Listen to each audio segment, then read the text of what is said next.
Het is nou al wel bekend dat daar grootskaalse korrupsie met COVID-19 kontrakte gepleeg is. Die regering wil meer as 500 miljoen rand van hierdie geld terugkry, maar hoe? Steven Tawat gaan hoor wat gedoen word. Die Spesiale Ondersoekeenheid het duisende kontrakte ondersoek wat vir COVID-19 uitgawes toegestaan is. Meer as die helfte hiervan was op onreëlmatige en op korrupte wyse bekom. Die eenheid sê dit is net die begin omdat nog kontrakte ondersoek sal word. It's a process that's still ongoing. As I speak, we've got over 34 million that is already in the bank, in the trust account here at the SIU. And then we are having about 2.1 billion rand value, that is before the special tribunal. And then we've got others who have signed acknowledgement of debt, and I think it's just over 500 million rand in that regard that we are dealing with. Therefore, it's an ongoing matter. We cannot now say this is how much, because the investigation that we're doing, we looked at a value of about 14.3 billion that was investigated. And out of that, 62% of those were found to be irregular. In some instances, people spend, for example, in the Ashanti hospital in Carltonville, the contract for that hospital to refurbish that hospital was supposed to follow a budget of about 50 million.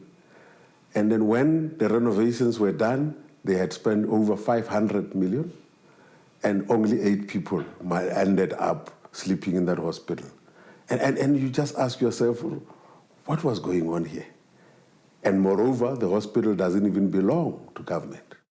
Die groot vraag is egter of die ondersoek vrugte gaan afwerp, veral omdat soveel ander ondersoeke al op niks uitgeloop het nie. Advokaat Willie Hofmeyer was voor sy aftrede 'n senior figuur in die Nasionale Vervolgingsgesag en die hoof van die batebeslagleggingseenheid. Die Spesiale Ondersoekeenheid kan nie self die sake vervolg nie. Wat hulle wel kan doen is om die geld te kry. So daar is 'n tribunaal wat spesiaal geskep is waar hulle die sake kan neem, maar dit is net siviele sake basies, so hulle kan die geld terugkry. Maar in terme van kriminele vervolgings, wat ons altyd gedoen het by die ondersoekeenheid, is basies om min of meer die docket saam te stel.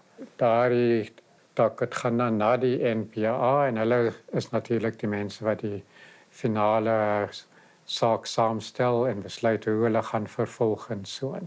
Hofmeyer sê hy is bekommerd oor die stand van die NVG, veral na die skielike bedanking van advokaat Hermien Cronje as die hoof van die Nasionale Ondersoekdirektoraat. Die NPA, soos die ander staatsinstansies, het redelik swaar gekry in die periode van staatskaping. So ek dink 'n hele paar van die goeie mense het die NPA verlaat, maar ek dink dit is ook nog steeds 'n situasie waar die leiers van die NPA weet nie noodwendig wie vir die verkeerde kant spat of speel nie. So dit is maar nog 'n redelik moeilike situasie. Ek moet sê ek het baie vertroue gehad in die ondersoekdirektoraat wat Hermien Cronje die hoof van was, maar so dit bekommerd my 'n bietjie nou dat sy nie meer daar is nie. Die NVG kan egter nie sommer net mense begin vervolg nie, soos wat die woordvoerder Boedelwa Makeke verduidelik. The NPA does not have investigative powers. It does not have a mandate to investigate. So when the reports are referred to the NPA, it is mainly because that's what the law provides. The SIU Act provides that way. Once we've received the reports on the NPA side, then we refer it to the police or to the Hawks, depending on the profile of the matter, because if you understand how the Hawks and the police, then it's referred to them to start a criminal investigation. So when we receive these cases, they're not cases where actually come to us. They are reports, as the SIU correctly points at reports about it. It's a referral that says we suspect here that could be a criminal activity, and therefore NPA hands it over to the police to start an investigation. 'n Politieke ontleder waarsku egter mense se geduld raak op. The cry that I pick up out there is the one that says the prosecution authority is rather too slow for the people of South Africa.